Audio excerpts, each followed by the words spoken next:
Everybody, thank you for coming.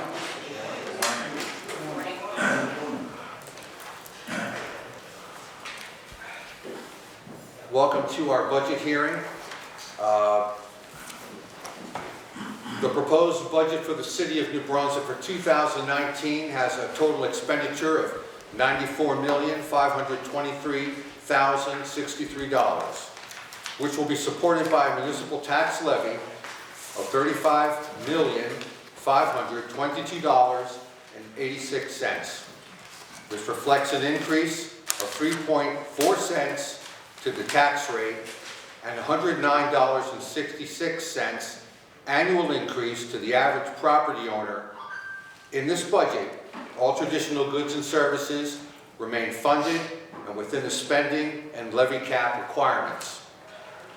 The budget was introduced on April 17, 2019 at a council meeting. It is comprised of appropriations requests submitted by city departments and divisions. These requests are intended to meet the operational needs of our city government and maintain services within responsible expenditure. Additionally, certain existing programs will be expanded under the 2019 budget. The 2019 budget meets the contractually rising obligations to salaries, wages, longevity pensions, and costs of retirees. The same applies to all insurances, including employee health care. The city's public safety departments and divisions will maintain the safety and quality of life that our residents have become accustomed to by preparing to hire 5 new police officers and 7 new firefighters. Investments in public safety continues for the police with computer server upgrades and the advancement of shared services for the 911 system with Rutgers University Public Safety. Fire will bring online a brand new Ferrara 750-gallon pumper truck at a cost just under $500,000 and improve building facilities at firehouses throughout the city. Moreover, the 2019 budget accounts for roadway improvements to Joyce Kilmer Avenue, Georges Road, and the Easton French Spring Street intersection, in addition to various improvements for public safety, including roadway sign and traffic light replacements and the replacement of a barrier-free ramp. Furthermore, the 2019 budget accounts for renovations to the library and municipal court. Interior and exterior renovations are planned for the library, including updating computer equipment and interior improvements. This budget continues the pursuit of the Parks Master Plan with citywide improvements, including new playing fields, dog parks, fitness centers, fitness stations, and additional water features throughout our city parks system. Residents will also look to enjoy a new soccer court in Harvey Street Park, renovations to the Bugalo Park Bandstand, update of the Memorial Stadium scoreboard, and extended walking, jogging trails in Alice Jennings Archibald Park. This budget has made allowances for the rising costs on our city in the area of wastewater management and clean water production and distribution. Included in the 2019 budget are plans for improvements to the sewer utility, where stormwater inflow will be studied, constructed, and redirected to meet our obligations to a cleaner environment. Additionally, the budget accounts for improvements and repairs to the sanitary sewer, particularly to known points of rain water infiltration, driving down our operating costs in the long term. The budget provides support to the water utility by continuing to invest in planning and designs that modernize our water distribution network. Recent rising costs of raw water and treatment for new contaminants has saddled the utility with new challenges. This budget provides for expanded treatment of water to provide the cleanest water possible to our residents and customers. Does anyone from the public have any questions? Yes, please. Morning, Mr. Teresi. Thank you for your message. Charles Cradaville, New Brunswick today. First wanted to start out with some of the big hospitals. Do you know how much the city's anticipating in sort of, I guess, voluntary payments from Robert Wood and or St. Peter's? Mr. Pettix may have that answer for us. I do.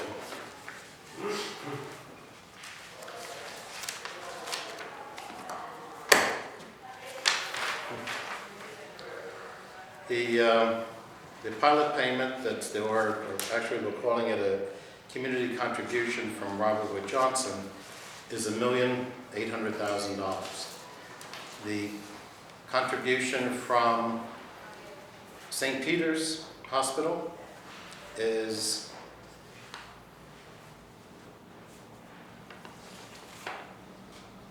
CARES building is $575,000.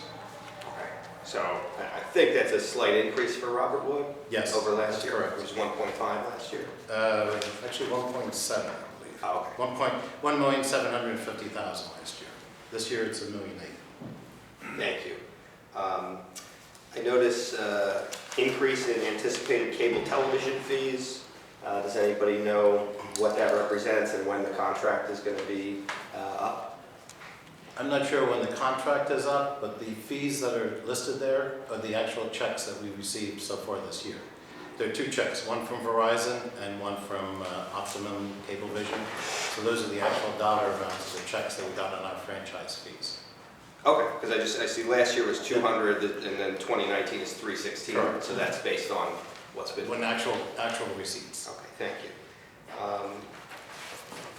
I do see a blank item here for NBPA surplus, but I assume that that's falling under the pilot payments maybe, but what is the NBPA? That was actually something that the state had asked us to break out in the past, to break out their surplus payment from their actual pilot payment, and that was a one-time thing that they just asked us to do. And so we're going to be anticipating and receiving the same amount from the parking authority, just not broken out as a surplus and pilot.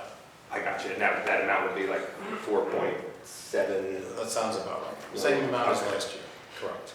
I also see a blank line for the NBPAC debt service reimbursement. Can somebody speak maybe just a little bit about what the impact that project will have on the budget?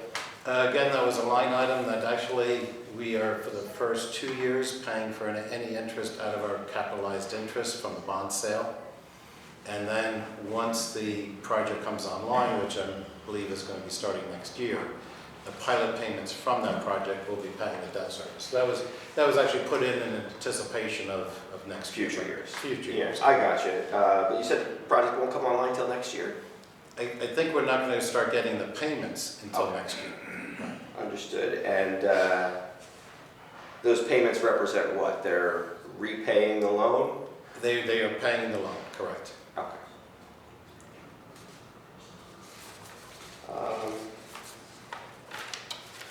I wanted to ask about salaries and wages line here on sheet 12 for the office of the mayor. It's a pretty steep increase. Last year was $324,644. This year is $495,667. Can you tell me what that represents? I think there are going to be some very large variations in a lot of the line items, especially salaries and wages from this year to last year. And that was a result of a study that we had done by Pinot Consulting that actually came up with a true allocation to our utilities based upon the studies that were done last summer, August and September, to come up with the billings to the water and sewer utility. I'm confused what this has to do with the utilities. This is the salaries and wages for the office of the mayor? Because there's actually a reimbursement, sort of an allocation of costs to the utilities. Actually, last year, in fact, it was, I think, about $740,000 that we actually allocated to water, and that was just based upon a study that was years ago that we've kind of maybe tweaked along the years, but not really done much with. And then all of a sudden last year, based upon our just kind of saying, well, how much should we be charging the utilities? We came up with a study. And the study actually comes up with departments that are directly billing the utility, and then those departments that support the departments that are directly billing the utility. So there's like a 2 or 3 level allocation of costs, which was a report that we got that was 2 inches thick, that actually tried to actually come up with the true amount we should be billing. Now, I anticipated that we were going to maybe not meet our amount, but actually the study kind of showed that we were probably not billing what we should be billing to the utilities. So, but billing differently than maybe we billed in the past. So in the mayor's office, there was not a direct billing to the water or sewer utility, but certainly the mayor's office supports those departments that do directly bill the water and sewer utilities. So, correct me if I'm wrong, what you're saying is in prior years' budgets, a portion of the salaries for, say, aides to the mayor Right. was actually coming from water utility surplus. Allocated to the water utility for doing work associated, because every department, let's use the tax office as an easy, we don't just collect taxes, we collect the water and sewer bills, payments as well. So in those cases, an allocation should be made to the utilities so that the utility, now you would think that, aren't they the same people? But they're not the same people necessarily, because not all of our properties are taxable. It's 52%, I think that's the number that we still use, is not taxable. So they might be utility clients, but not taxpayers. So we went through a study to better allocate the costs to the utilities, to better charge the utilities, and have a basis, substantiation for those charges. Okay, and so yeah, what is the new paradigm then for the mayor's office, for instance? Is it a percentage of the total staff salary and No, again, wages? actually, the mayor's office doesn't directly bill, but they support those departments that do bill. So there was a whole back study, as I said, that was done to better allocate. Right, so what is the allocation? Is it percentage? The allocation from the mayor's office this year is nothing.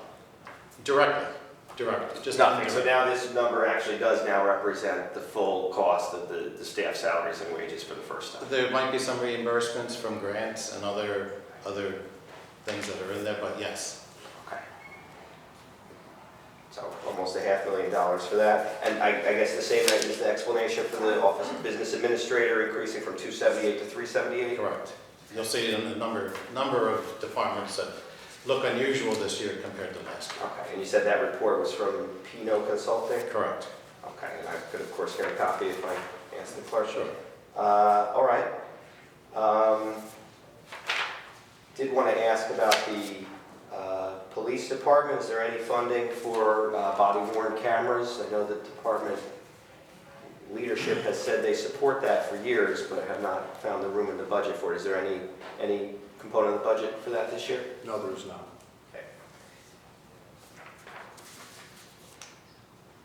Notice the salaries and wages for police actually appears to go down this year. Is that, what's the explanation for that? It's down to 17 from 18? Again, that's going back to the allocation as well as additional grants that we're receiving. So really, police salaries and wages were also, some of that was coming out of the water utility? It's actually down now, so more is being allocated to the water. More, so now more is being allocated Correct. from the water utility. Under the national security and the whole idea of more, the concept of security of both the water treatment plant as well as the time they spent on water main breaks and other things that happened during the course of the year. Okay, so there's been an adjustment to that allocation as Exactly. well. Exactly. So there's not less money being spent on police salaries and wages. but- Correct. Okay.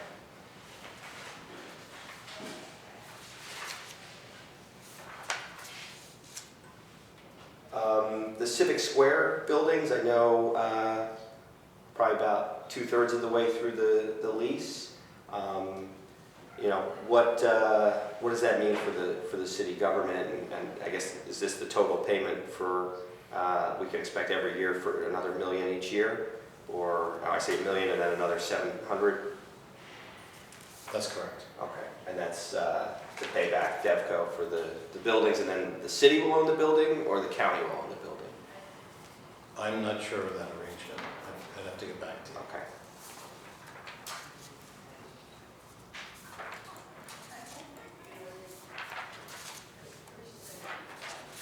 Well, I think that's all I have in terms of specific points on the budget. I did just want to close with a few comments and questions about the payments in lieu of taxes. I know New Brunswick uses those more than other communities, and I, have concerns that they take money away from the school system.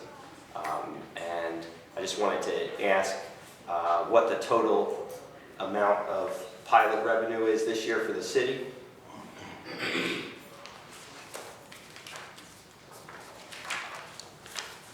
And whether or not that includes the parking authority payment or not. It does not include the parking authority, and it is a $12 million number. Okay. That's slightly up from last year.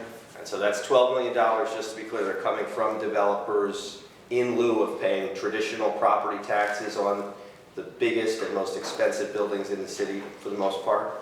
That if we didn't do it, would be still a blank parking lot with a bodega on it. Yes, that's the correct statement. And that the school system gets $0. The school For system those- comes up for with their those- levy, and the levy is spread among whoever is the taxpayer in town. So I think it's a misconcept. I don't think it's truly true that we're cheating the Board of Ed. The Board of Ed is getting whatever they've asked for. It's just coming from different pockets. Well, exactly, and so those same developers that are paying the $12 million to the city are not participating in the school tax. They're not contributing in any meaningful financial way in terms of paying the same property taxes that everybody else in New Brunswick has to pay to support the school system. So yes, the district can levy as much as it wants pending voter approval, but no matter how much they request, these developers are paying $0. They're paying $12 million to the city, but they're paying $0 to the schools. The city is a beneficiary of all these financial agreements. And most of the time, and I kind of facetiously said, development only happens because of these financial agreements. And the question that you're kind of saying is only happening in urban centers. So you look at a Hoboken, you look at a Jersey City, New Brunswick, those are cities that we're trying to get redevelopment. And you'd have to agree that the redevelopment has spurred on other development or other interest in the city. In fact, we just went through a rating agency, and they were very impressed with the amount of redevelopment that's happened in the city. So redevelopment of an urban center is a positive thing. And in order to spur on that redevelopment, you need to give a financial agreement, financial incentive to developers to come here to redevelop versus going to Hunterdon County and building something that's on farmland out there. So without directly commenting on that, I'll just say that the schools shouldn't be left out. And that it's not just urban centers doing this. There are now, Woodbridge and other places are doing this, and I think it's going to catch up with us eventually. I think that the state will ultimately have to make changes to the law. I hope they make them sooner rather than later. There are a lot of people that agree with you, and I know that that's been something that's been talked about in the legislature to just like we give 5% to the county, to give some percentage to the Board of Education. But when the law changes is when we will do that. Okay, well, and I would encourage you to maybe even be ahead of the curve, because I know some towns have, and like Bayonne, for instance, has said that all future pilot agreements are going to include the school system.